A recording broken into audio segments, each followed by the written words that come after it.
wasi watu wote walio hapa, Asiri watu wote walio hapa washuhudie ya kwamba washuhudie ya kwamba mimi Dominic Ragira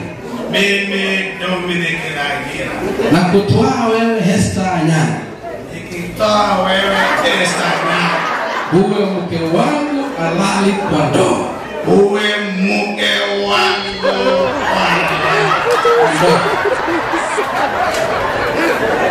nikupende, nikutunze mpaka mauti itakapotutenga.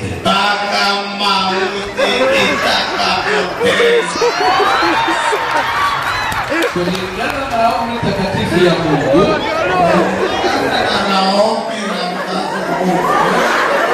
nakupa ahadi yangu. Patia